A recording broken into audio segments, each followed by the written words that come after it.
Marcus, welcome to Darlington. You've raised a few eyebrows coming along and signing for us because it's not so long since you were in the full-time programme. Yeah, I know. I think it's been like 2 years since I was at Bolton last in League Two, and then Charlton in League One 6 months before that, and then Championship literally the year before that. So yeah, it's strange, but this is the club I wanted to come to, definitely. Had you had enough of the pro game? Had you decided to drop out of it? I think it's a tough one. Obviously, things didn't go well at Bolton, and headspace, I just wasn't in the right way to play football anymore. So I think taking this year out, getting my injury and things like that has made a huge difference to me mentally. I know what I want now and where I want to be. I want to be up north. I want to enjoy myself, and I've got 6-7 good years left in football, so I'm going to use them. So your year off has helped you rediscover your enthusiasm for the game instead of turning your back on it. You're going to embrace it again. Yeah, 100%. Like I say, training day in, day out, year after year, never actually winning anything was very frustrating. But I think the year out has made me realise that football is all I know, it's all I'm good at, and it's what I want to do. Yeah.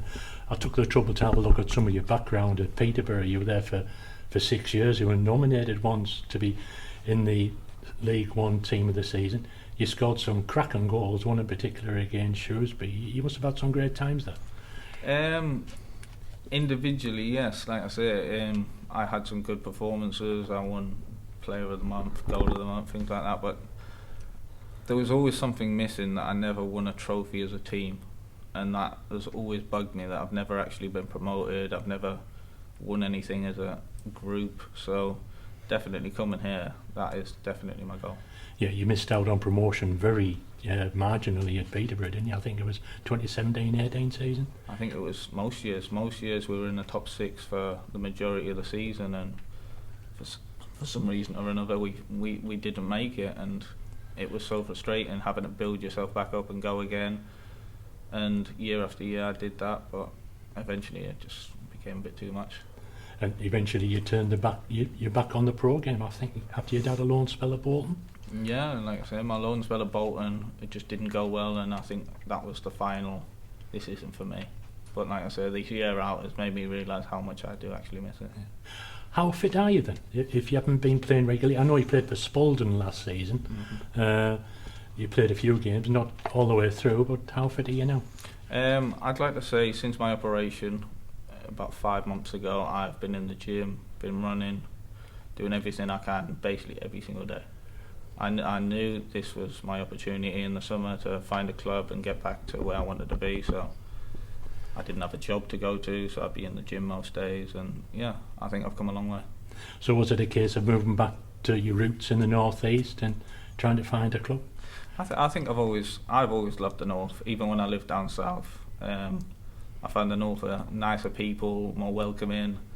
They don't take life as seriously. I think they enjoy themselves a bit more. So yeah, I've always said when things were done, I wanted to come back up north. Yeah, I had a look at 1 or 2 interviews that you've done, and one of them was about your nutrition. The day before a game, you were thinking nothing of going out for a tikka masala. We've got a physio who likes Kentucky Fried Chicken, so you two might get on well. I think as I've got older, and I realise that diet is a little bit more important. As you're younger, you can eat what you want, train how you want, but I just smell food and put on weight now, so I kind of have to look after myself a bit more. Yeah. So now you approach Alan Armstrong, am I right in thinking about joining us? Yeah, it's a very unconventional way to join a football club. Basically, I was thinking, obviously, I want to come up north. I then had to go on my phone, have a look at the teams that I'd potentially, and I messaged Darlington on Instagram, basically sending them my number saying I'd be interested, and I got a call the next day, and literally as soon as we spoke, this is where I wanted to be. Yeah, and you had a good chat, didn't you, with Alan about the prospects for the club? Yeah. Like I say, he's explained to me how he wants to make things work and what he wants from me, so hopefully I can come in and do that. So what's your goal now for the season? Obviously to get yourself back to match fitness, but after that, create a few goals, score a few? I think me personally, as a winger or attacking player, if you haven't scored or assisted in a game, you haven't done your job. I think in 250 appearances, I got 170 goal contributions or something like that. So, yeah, that's mainly what I want to come in and do. I want to score goals, I want to entertain, I want to assist, and I just want to win. That's the biggest thing. Yeah, you're itching to get going, aren't you? We've had a brief chat off camera, and it struck me as said, "Blimey, you want to get going, are you?" Yeah, like I say, I've had a year out from doing what I love. I want to get back to it, hear the crowd, play football. I think that was another thing about obviously why I quit during COVID. There was no crowds, there was no atmosphere. I didn't enjoy playing. But yeah, now the crowds are back. I think it'll make a huge difference. Are you the sort of player who thrives off the positive vibes from the crowd?